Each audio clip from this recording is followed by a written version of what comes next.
Novembre 1944. Les armées alliées libèrent Strasbourg.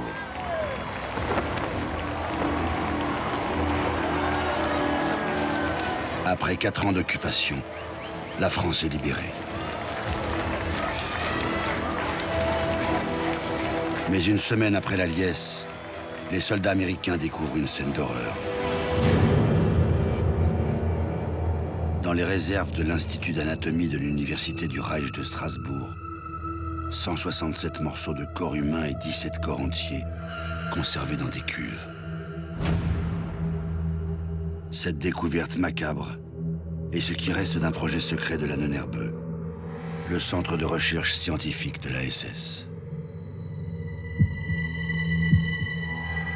À la demande de cette organisation, les expériences les plus insensées et les plus meurtrières ont été menées tout au long du règne nazi.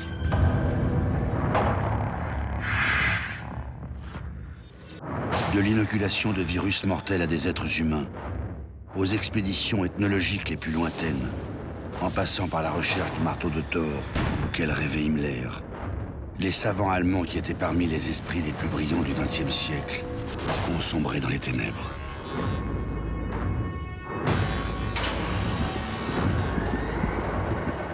Ils ont mené une entreprise de falsification et d'instrumentalisation des sciences sans précédent. Leur mission, légitimer les pires crimes du Troisième Reich.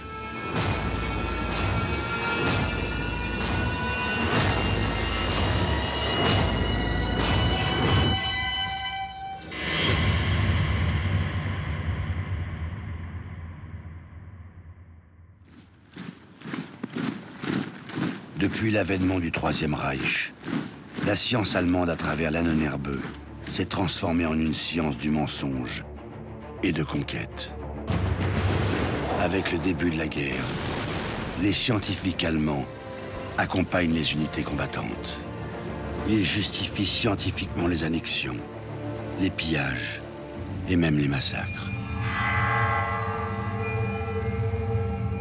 Sous l'impulsion de Himmler en 1942, les savants se mettent au service de la colonisation, de l'Ukraine et de la Crimée.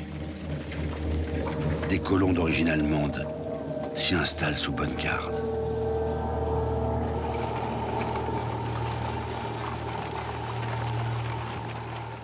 Dans ces fermes d'un nouveau genre, les paysans doivent produire des quotas de lait, de récolte, dont auraient besoin les SS pour poursuivre leur avancée. La colonisation nazie voit loin. Pour permettre une bonne acclimatation des colons allemands, les scientifiques SS ont tout prévu. On mobilise des urbanistes, des géographes et des paysagistes.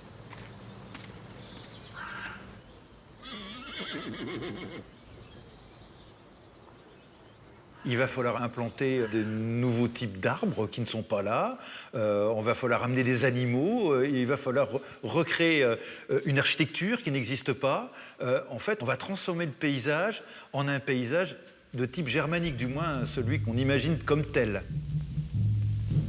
Wir brechen die Erde mit eiserner Klinge, dass Frucht sie bringe und Wohlstand werde. Wir wollen es schaffen, das deutsche Jahrtausend. Ainsi, au cœur de la guerre, la seule justification de l'activité scientifique de la NNRBE n'est pas la production de savoir pour elle-même. L'objectif est la croissance et la multiplication de la race germanique. Par le sol, l'archéologie, l'histoire, l'ethnologie doivent prouver que des territoires gigantesques appartiennent à la race germanique. Et par le sang, il faut trier biologiquement les races aptes et faire mourir, après les avoir exploitées, les inférieurs. La science nazie a donc un rôle. Elle se transforme en une science de combat et doit faire remporter la guerre le plus vite possible. Des programmes balistiques audacieux sont élaborés, comme la fabrication de fusées. Les V2 sont les premiers missiles balistiques de l'histoire. Tirés depuis l'Allemagne, ils peuvent parcourir des centaines de kilomètres et atteindre l'Angleterre. Himmler est sensible au prestige que représente cette prouesse technologique. Le programme est progressivement mis sous la coupe de la SS. Ces armes miracles, comme les appelle Hitler, devront faire remporter la victoire au Grand Reich.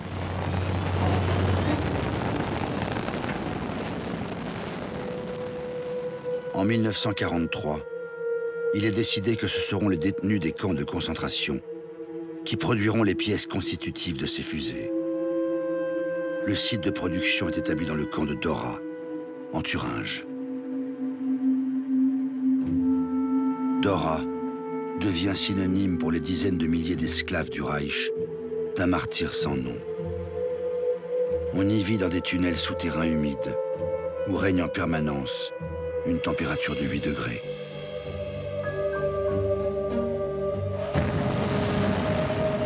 Pendant qu'à la surface, les essais de décollage se succèdent, sous terre, les cadences de production augmentent.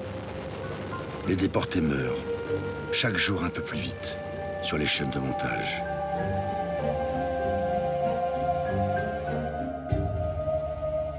Bientôt, les esclaves du Reich vont servir directement la science et la médecine nazie, non en donnant leur force de travail, mais en donnant leur corps.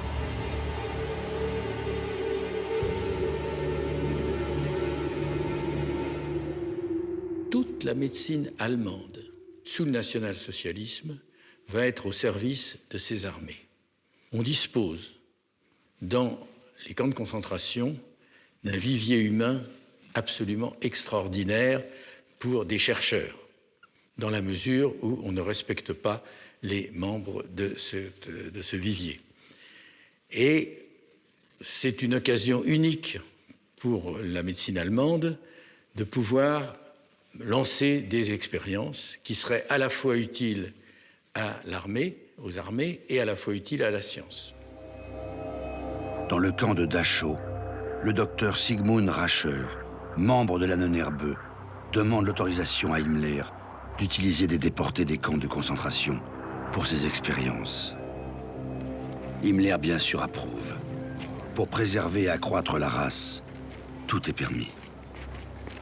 La vie d'un halogène racial n'a rigoureusement aucune valeur. Himmler déclare que 10 000 femmes russes meurent quand elles creusent un fossé anti-char, ne m'importe que si le fossé est creusé à temps.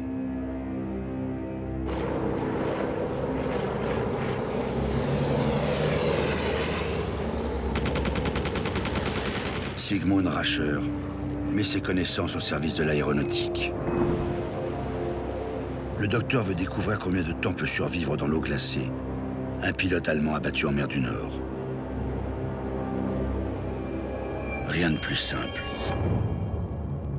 Le médecin plonge des déportés dans des cuves remplies d'eau froide.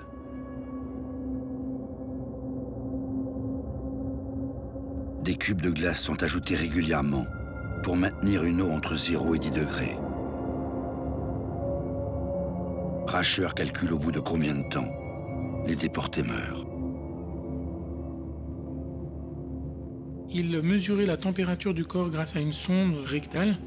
Il plaçait un stéthoscope sous la combinaison des déportés pour mesurer les battements de cœur. Et il faisait des prélèvements en même temps. Il pouvait également injecter des produits par un cathéter. Il faisait également des ponctions lombaires en même temps pour obtenir du liquide céphalorachidien. Et il remit un rapport où il conclut qu'un corps arrivait à résister quelques heures à des températures très basses. Le docteur Rascher prend le temps d'écrire à Himmler. Pour cette sorte d'expérience en série, Auschwitz est à tout point de vue plus approprié que Dachau, parce qu'il y fait plus froid et que la taille du terrain fait qu'on attire moins l'attention du camp. Les personnes qui servent de cobayes hurlent quand elles gèlent.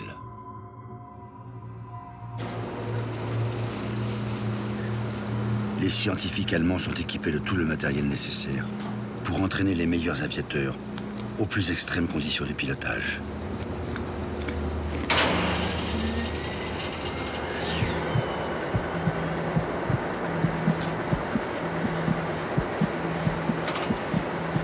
Mais pour les tests dangereux, mieux vaut ne pas risquer la vie d'un arien.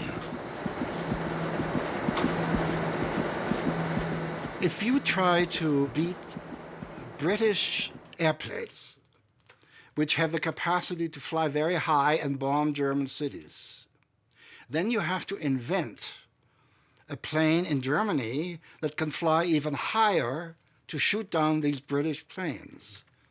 In order to do that, you have to apply science toward combat in a much more direct sense.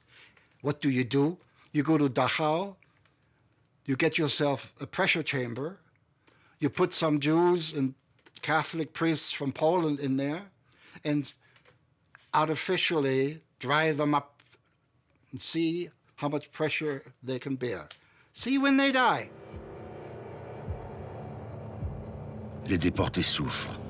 Ils sont pris de convulsions, de paralysie ou de cris de folie. Rascher les prend en photo pendant leur agonie.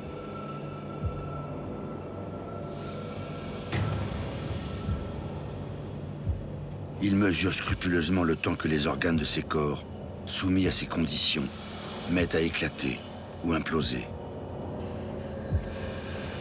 On décompte plus de 80 morts. Rascher mène également des expériences sur la capacité de certaines substances chimiques à arrêter les hémorragies. Sigmund Rascher va faire des expériences sur un remède prétendument miracle hémostatique qui est censé arrêter les saignements, qui s'appelait le Polygal, qui était un produit à base qu'on utilisait d'habitude pour faire de la confiture. Et avec ce produit, le Polygal, il faisait des essais où il tirait une balle sur un déporté. They shot deportees, shot prisoners in order to draw blood. They tried this so-called medication with no results. Nothing has ever come of this. Nobody has been using these methods after 1945, and of course it would have been terribly unethical to do so. Rascher et ses acolytes ne se préoccupent absolument pas de la mort de leurs cobayes. C'est un matériel humain utilisable à merci, et ils en disposent en quantité. Après avoir falsifié l'histoire, justifié les annexions du Troisième Reich, la science nazie cautionne la mort en laboratoire. La question qu'on peut poser, évidemment, quand on est en face de médecins, c'est la question du serment d'Hippocrate. C'est tout simple. Tous les médecins en Occident le prêtent, et dans le serment d'Hippocrate, l'impératif catégorique, c'est ne pas nuire. Mais à la place d'un médecin nazi, est-ce que nuire à un soviétique, c'est nuire? Non. C'est d'abord parce que c'est un Untermensch, c'est pas un être humain. Hein, il est racialement inférieur, et donc, si vous voulez, le Untermensch est un modèle animal plus proche de l'homme que l'est la souris ou le lapin sur lequel d'habitude il fait ses expériences. On ne peut pas imaginer la créativité des expérimentateurs dans ce genre d'expérience, puisqu'ils avaient à leur merci un nombre incroyable de matériel humain, en quelque sorte. Ils avaient des possibilités infinies et ils n'avaient aucune limite, si ce n'est celle de leur propre inventivité en sadisme et en cruauté.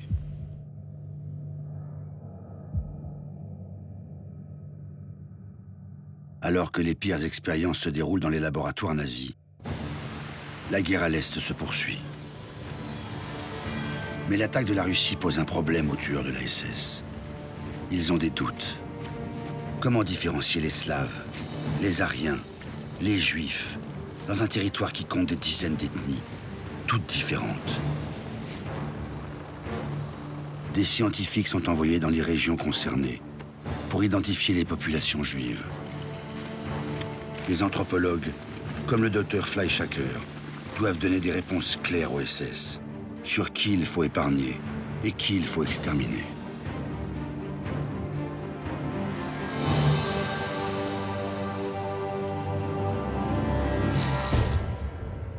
Fleischacker avait fait une étude des mains des populations juives dans un ghetto, intitulée « L'épiderme et la pulpe des doigts sur les mains des Juifs ».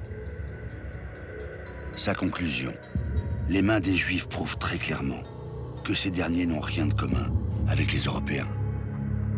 Pour autant, sur le terrain, Fleischacker est bien incapable de les différencier.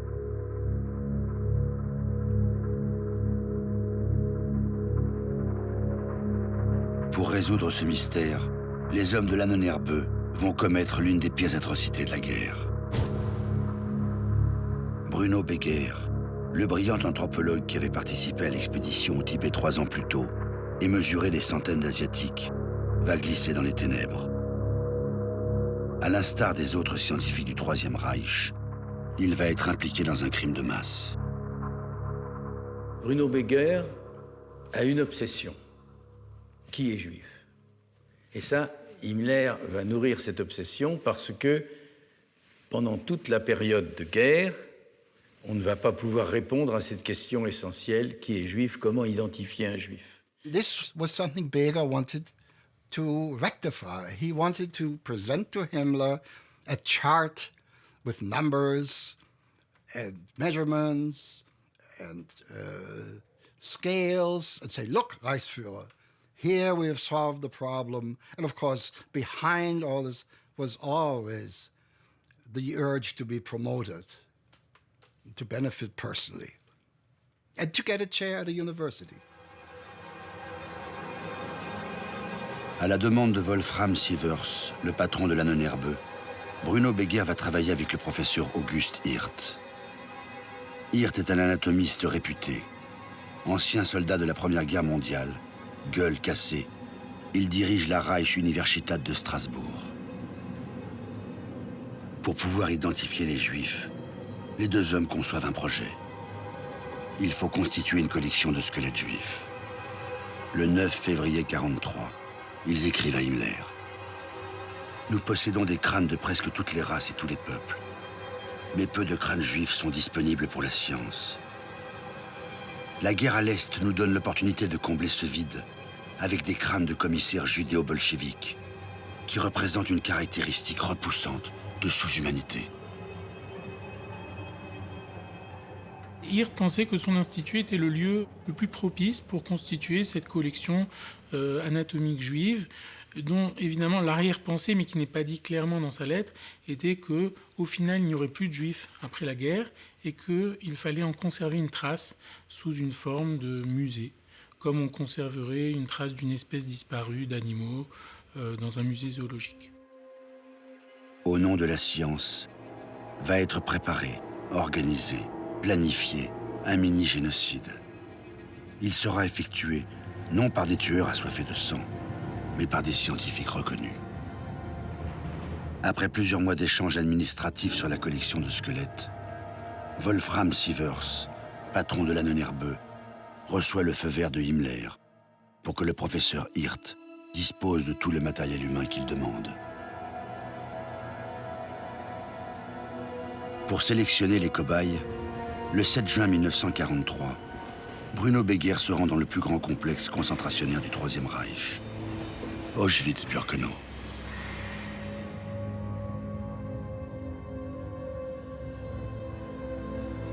Beguer choisit des Juifs de toute l'Europe, Grecs, Allemands, Belges, Polonais, Hollandais, Français.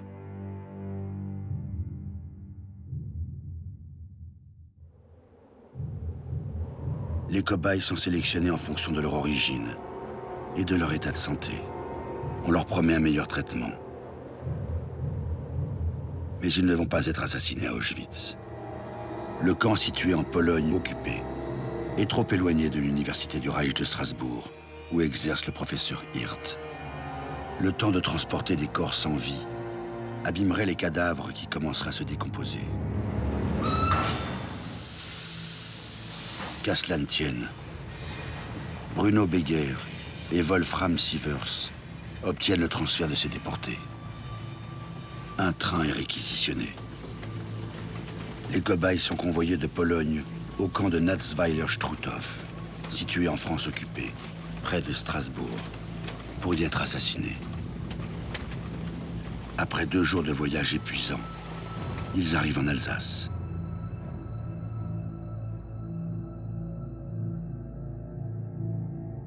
Ils arrivent au camp de Natzweiler-Struthof le 2 août 1943 et d'après un des SS du camp, 3 hommes sont retrouvés morts dans le train, ce qui fait qu'ils sont 86 à être enregistrés le 2 août 1943 dans le camp. 29 femmes et 57 hommes. Ce groupe de 86 juifs va être placé dans un bloc à part, en quarantaine. Ils ne doivent pas avoir de contact avec les autres déportés du camp qui sont déjà là. Et pendant cette période de quarantaine, ils ne sont soumis à aucun travaux. On leur demande de rien faire. Ce qui fait que d'ailleurs d'autres déportés ont pu demander à être transférés dans leur bloc parce que leurs conditions de vie semblaient meilleures que celles des autres déportés du camp de Natzweiler. Pour les tuer sans abîmer les corps, les hommes de science décident de gazer les cobayes. Une ancienne salle des fêtes, située à l'extérieur du camp, est aménagée. On y construit une petite chambre à gaz d'à peine 10 mètres carrés. L'unique jamais construite sur le territoire français, alors annexé.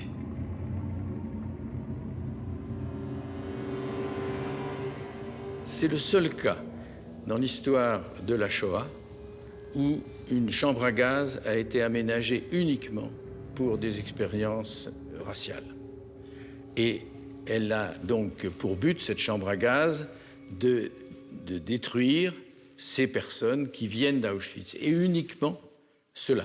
J'étais prévenu le jour-là. Il y en a un qui m'a prévenu, un civil qui travaillait de Natzweiler, qui travaillait ici en haut. Il m'a dit, fais attention ce soir. C'était le 10 août 43. Ce soir, on doit, enfin vers le soir, on doit ensuite tuer des femmes juives. Avec ma femme, nous avons regardé ce qui se passait. On voyait très bien l'entrée de la chambre à gaz.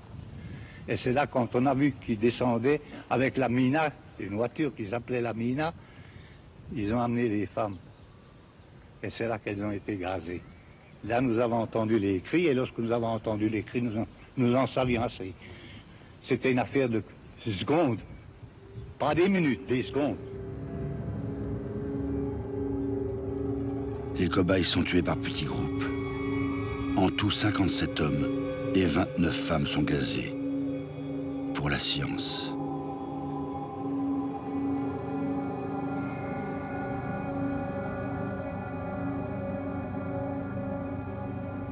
Les corps sont transportés progressivement, étape par étape, à l'Institut d'anatomie de Strasbourg, où règne Hirt. Ils sont mis dans des cuves spéciales remplies d'alcool synthétique. Et il est prévu que l'on obtienne un liquide qui permette la destruction des chairs et préserve le squelette. L'histoire aurait pu s'arrêter là, sans qu'on n'en sache rien. Mais dans l'Institut d'anatomie de la Reichsuniversität, il y a un Français, Henri Pierre, qui travaille avec le professeur Hirt. En voyant l'état des cadavres, il soupçonne quelque chose. Henri Pierre est donc employé là-bas à l'Institut d'anatomie. Il remarque que les corps qu'on lui a envoyés jusqu'alors, en particulier ceux de prisonniers soviétiques, étaient des corps qui étaient mutilés, qui étaient différents, qui étaient abîmés. Là, il voit des personnes qui lui paraissent quasiment vivantes. Elles viennent de mourir, elles ont absolument aucune lésion apparente. Et là, il constate des corps encore chauds, de personnes qui ont l'air plutôt en bonne santé. Certains de ces corps ont reçu des coups, donc il constate des traces de coups. Les yeux sont injectés, tous sont injectés, et tout cela lui fait penser évidemment à un assassinat collectif par gazage. Donc Henri Pierre comprend tout de suite qu'il s'agit là de quelque chose de totalement criminel. Donc Henri Pierre fait un travail qui va être absolument déterminant ultérieurement. Il relève, et il le cache bien entendu sur ce relevé, les numéros de tatouage que chaque déporté d'Auschwitz porte sur son avant-bras gauche. À l'insu, évidemment, de ses supérieurs, parce que là, il est en danger de mort. Moi, je crois que c'était des juifs. Mais de quelle nationalité ils appartenaient exactement, ça, nous ne l'avons jamais su, parce que nous n'avons jamais reçu de feuille de décès. Ils n'avaient que des numéros de matricule sur le bras. Et ces numéros de matricule, je les ai relevés en secret, évidemment, pour les remettre à nos alliés quand ils reviendront, parce que moi j'ai tout de suite constaté que c'était vraiment un crime. Dans son laboratoire, Auguste Hirt mutile les cadavres sans raison et prélève des tissus de différentes parties du corps. Les photos prises à la Libération sont insoutenables.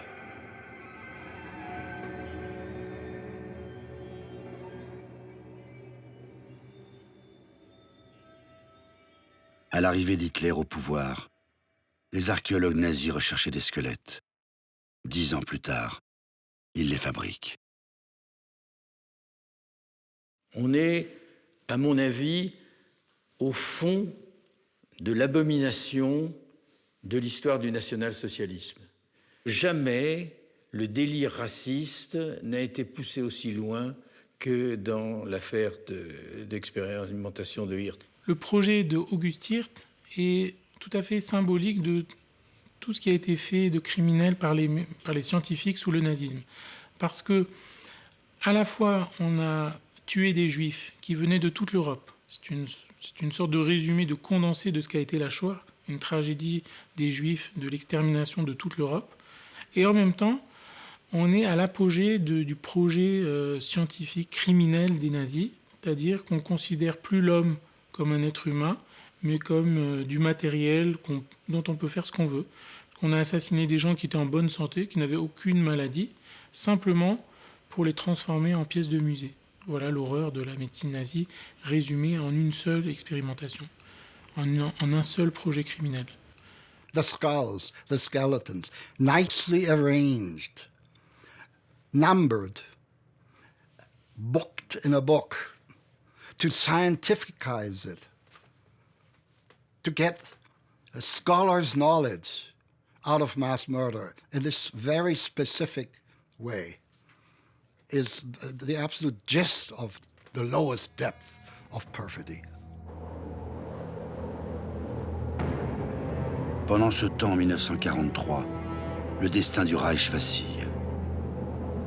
Les Alliés ont débarqué en Afrique du Nord. À Stalingrad, les sous-hommes de l'armée rouge ont tenu tête aux surhommes de la Wehrmacht. Partout, le Troisième Reich recule.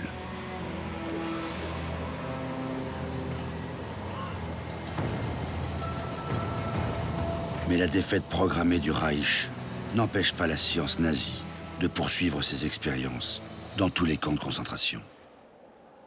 Au Struthof, le docteur Eugen Hagen conduit des expériences sur le typhus.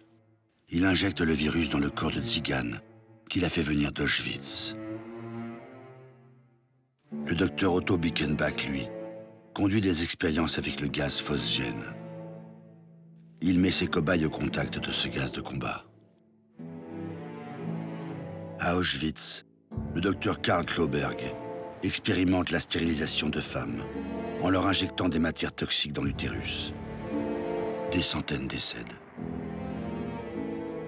Le docteur Mengele réalise des expériences sur des jumeaux qu'il sélectionne sur la rampe d'Auschwitz. Le matériel humain sert à toute la science allemande. En plus de sa collection anatomique, Hirt mène des expériences sur le gaz moutarde qu'il administre à ses cobayes. Comme il en a inhalé un peu par mégarde, Himmler le considère comme un héros qui met sa santé en péril pour mener des expériences importantes. Comble du comble, Wolfram Siever s'écrie à Himmler.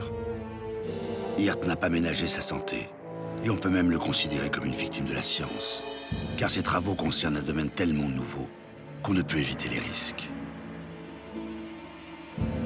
Pendant que les cobayes de Hirt agonisent, le médecin est envoyé dans une villa des Alpes autrichiennes pour prendre un peu de repos.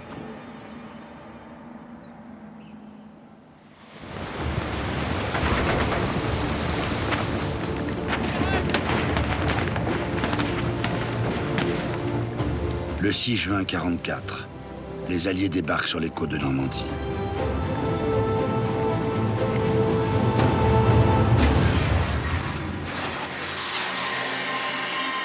Une semaine plus tard, les premières fusées V1 sont tirées par les Allemands et s'écrasent à l'est de Londres.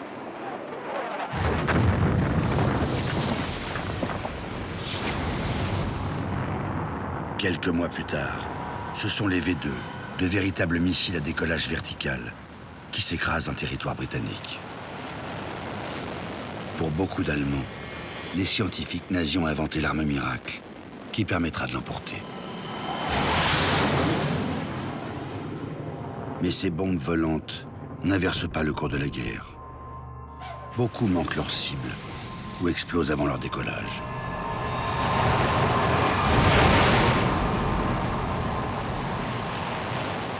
Les bombardiers alliés sont plus efficaces.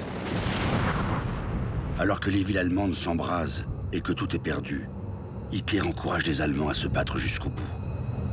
Et Himmler, toujours illuminé, fantasme encore sur le marteau de Thor.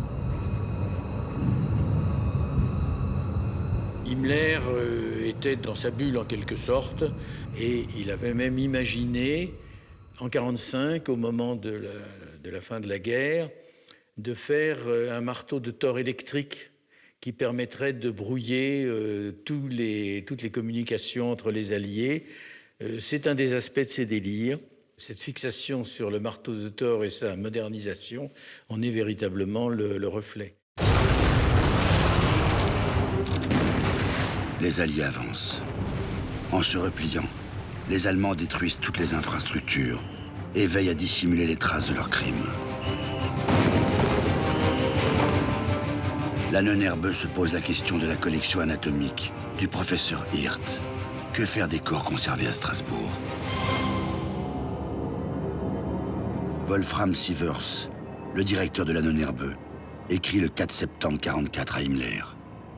Faut-il préserver la collection, la détruire partiellement ou faire tout disparaître? Le 15 octobre, la réponse tombe. Il est ordonné de détruire les corps si Strasbourg était menacé par la situation militaire. Ce qui montre d'une certaine façon que les nazis avaient conscience de l'horreur de ce qu'ils venaient de faire.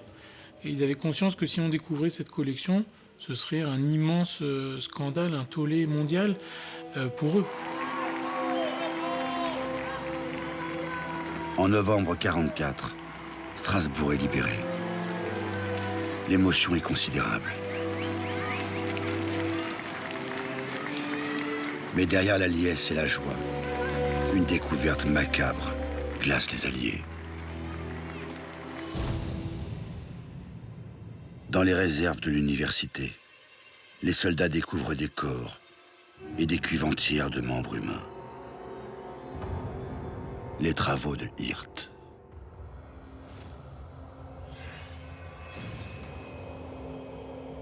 Sa collection de squelettes n'a pu être réalisée. Et Hirt n'a pas eu le temps de détruire tous les cadavres. Les Alliés, lorsqu'ils arrivent à Strasbourg, vont retrouver dans les cuves de l'Institut d'anatomie 17 corps entiers qui appartiennent à ces 86 juifs et plus d'une centaine de morceaux de cadavres. Des bras, des jambes, des têtes coupées, et tout cela un peu mélangé puisque les assistants avaient essayé de cacher la destruction de ces corps en les mélangeant. Quelques mois plus tard, en avril 1945, le Reich vit ses dernières heures.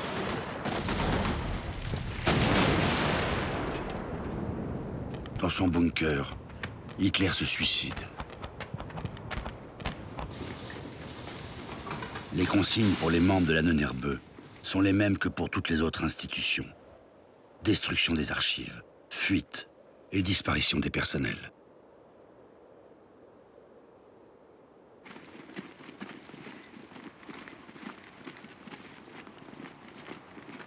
La capitulation est signée le 8 mai 1945.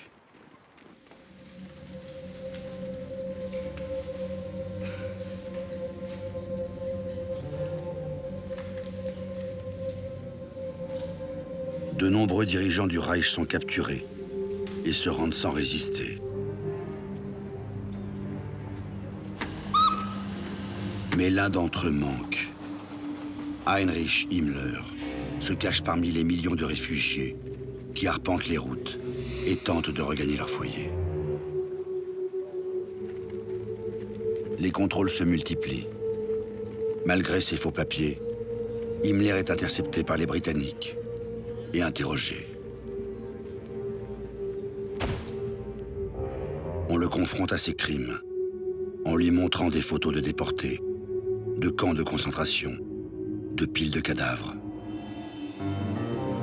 Himmler, le principal artisan du génocide, celui qui a validé toutes les expériences les plus abominables sur les détenus, répond froidement. Suis-je responsable des excès de mes subordonnés?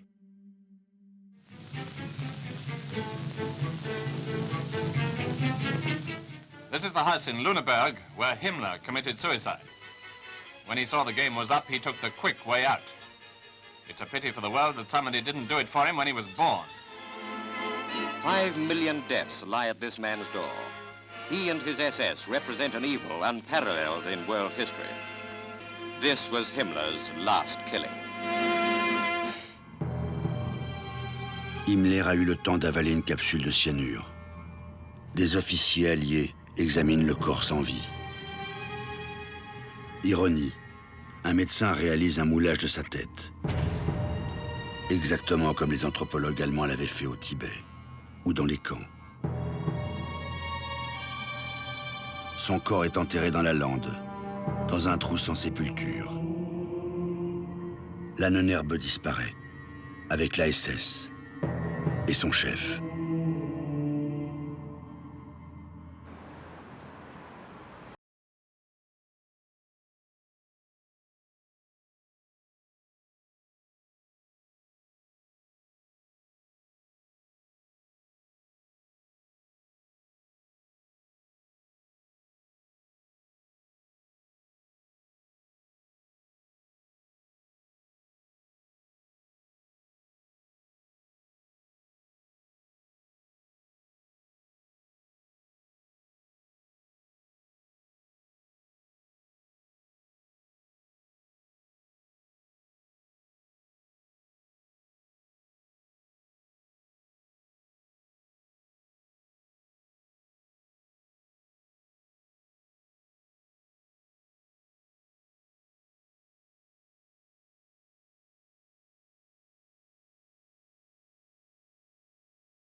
Where were you going to get those skeletons from? Die sollten zur Verfügung gestellt werden aus Auschwitz. À Nuremberg, le procès dit des médecins dure 9 mois. Après des centaines d'heures d'audience et d'auditions, le jugement est rendu. Wolfram Sievers, Military Tribunal 1 has found and adjudged you guilty of war crimes, crimes against humanity, and membership in an organization declared criminal by the judgment of the International Military Tribunal. Military Tribunal 1 sentences you, Wolfram Sievers, to death by hanging, and may God have mercy upon your soul. Wolfram Sievers sera pendu en juin 1948.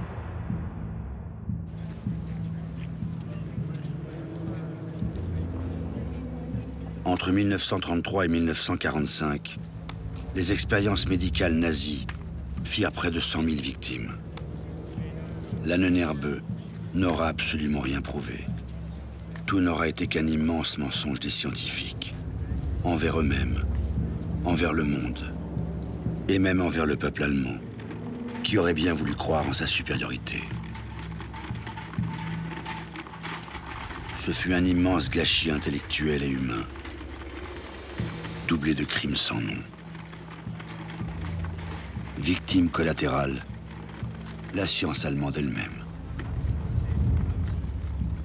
L'Allemagne des années 1900-1930 est le phare de la pensée scientifique du monde.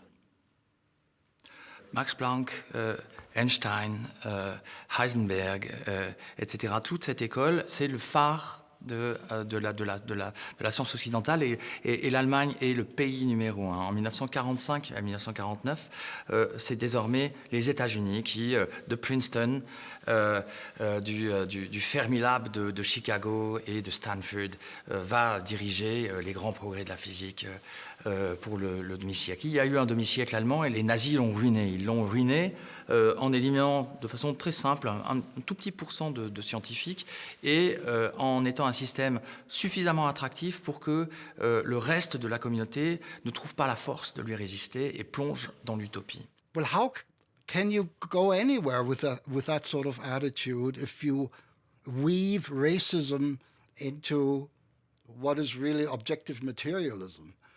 This is, I believe, one reason, not quite one reason why the Germans could never develop the atomic bomb, because they didn't have the right people there. They kicked out the Jewish physicists who were very, very able and were stuck with a few, perhaps good, perhaps not so good, so-called Aryan physicians who just couldn't get the work done. So you can see the infusion of ideology right there and what they got from it. La dénazification a lieu partout en Europe. Elle est loin de toucher tous les responsables de l'Ahnenerbe et tous les savants qui ont collaboré avec le régime. Les tribunaux de justice alliés ne s'intéressent qu'aux médecins qui avaient porté atteinte au corps. Les autres s'en tirent généralement à bon compte. Les archéologues qui avaient redessiné les frontières du Reich, les biologistes et anthropologues qui avaient disserté sur la race, les juristes qui avaient justifié le pillage et la mort en masse. Aux yeux des juges, ils n'ont pas de sang sur les mains et il y a tellement de criminels à faire comparaître. Pour échapper aux poursuites, ces savants bénéficient d'aide dans les milieux universitaires. Ils vont se décerner les uns les autres ce qu'ils appellent entre eux des certificats Persil, du nom de la fameuse lessive qui est capable de s'attaquer aux tâches les plus récalcitrantes. Donc l'idée, ça va être de s'échanger les témoignages. Si tu dis que je n'avais rien à voir avec la SS et que j'étais un chercheur totalement apolitique, eh bien moi, quand ton tour viendra, tu pourras faire appel à moi, je dirai la même chose. Cette dénazification inachevée est pleinement assumée par les Alliés. Et l'heure est à la reconstruction. Quand on a détruit, comme les ont fait les Alliés, un pays de fond en comble, à coups de bombardement, à coups d'invasion, etc., il faut le reconstruire. Et pour le reconstruire, on a besoin de quoi? On a besoin d'élites qui sont toutes situées, qui ont toutes à peu près entre 35 et 45 ou 50 ans, qui savent faire fonctionner un hôpital, qui savent faire fonctionner un commissariat de police, qui peuvent être maires d'une ville, qui sont suffisamment juristes pour remettre en place une bureaucratie, etc., etc. Et toute cette génération-là dont on est en train de parler, ce sont très exactement les hommes qui viennent de commettre les horreurs que nous venons d'écrire. Et donc, il y a, si vous voulez, entre l'impératif d'épuration et l'impératif de reconstruction, une espèce d'injonction paradoxale que les Américains résolvent en mettant en place des dispositifs de dénazification qui sont de véritables dispositifs d'ingénierie sociale. Ce sont des centaines de milliers de gens qui passent devant des tribunaux de dénazification, mais sur ces centaines de milliers de gens, seuls quelques poignées sont véritablement condamnés. Parce qu'il faut pouvoir reconstruire l'Allemagne. La reconstruction, c'est aussi la reconstruction de l'université. Et elle aussi passe par la réintégration d'anciens nazis. Ich habe 1968 angefangen zu studieren und man wusste genau, dieser Soziologieprofessor hat noch bei den Nazis promoviert und habilitiert. Und jetzt, in den 60er Jahren, ist er einer der Berater der griechischen Militärjunta. Das wusste man. Und dieser Professor wurde dann entsprechend boykottiert. Es gibt viele Beispiele, wo Professoren durchaus sich liberal verhalten haben. Vielleicht haben sie sogar SPD gewählt. Aber es durfte nicht darüber gesprochen werden, was sie selbst vor 1945 gemacht hatten. Und sehr oft haben sie dann ihre Schriften aus den Bibliotheken entfernt. In ihren Bibliografien tauchen die frühen Schriften nicht auf und so weiter. I wrote my thesis in Heidelberg between 1963 and 1966. We knew it at the time. Everybody knew it. We asked ourselves, why are these people here? This was all before the 1968 student revolution. That changed a lot. But even into the 70s, these professors were there. Es war keineswegs so, dass diese Generation gesagt hat, uns tut es leid, wir haben uns geirrt, wir fangen jetzt bei Null wieder an. Das waren ganz, ganz seltene Ausnahmen. Hermann Wirth, membre fondateur de la NNRBE, change son nom et continue une activité de propagandiste. En 1980, un article du Spiegel dénonce son passé. Il meurt l'année suivante, ruiné, à l'âge de 96 ans. Le professeur Walter Wüst, l'orientaliste qui avait conduit Himmler à s'intéresser à l'Asie, est emprisonné pendant 3 ans par les Alliés. Privé de chair, il ne peut plus enseigner, mais continue tout de même à percevoir son salaire et publie autant qu'il le souhaite. L'archéologue Peter Paulsen, le pilleur de la Pologne, devient conservateur au musée régional de Stuttgart à partir de 1961. Le docteur Hans Fleischacker, qui avait analysé les empreintes de mains des Juifs, publia après-guerre sa thèse. Il la renomma « L'épiderme et la pulpe des doigts », en retirant simplement la mention « chez les Juifs ». Il continua de travailler dans différentes universités, jusque dans les années 60. Herbert Jankun, spécialiste de préhistoire germanique, SS, qui avait été envoyé en Crimée et accompagné la division Viking, devient professeur à Göttingen, où il meurt en gloire en 1990. Bruno Beger, l'ancien explorateur du Tibet, qui a choisi lui-même les cobayes à Auschwitz, est arrêté en 1945. Il est absous par les commissions américaines de dénazification. Il reste auréolé de son expédition au Tibet et devient éditeur de manuels scolaires. En 1971, il est condamné à une peine de 3 ans de prison pour son rôle dans la sélection des 86 victimes du professeur Hirt. Mais il n'est pas incarcéré. Il meurt paisiblement au milieu des siens, en 2009, à l'âge de 98 ans. Ces hommes étaient totalement pervertis par le national-socialisme. Donc, surtout qu'on ne les prenne pas pour des fous, surtout qu'on ne les prenne pas pour des monstres, surtout que l'on comprenne que quand une idéologie s'installe avec toute l'aura qu'il pouvait y avoir autour du Führer, tout le monde est en danger. Ce qui s'est passé en Allemagne peut se produire n'importe où, dans n'importe quelle condition, dans la mesure justement où le processus idéologique va se développer.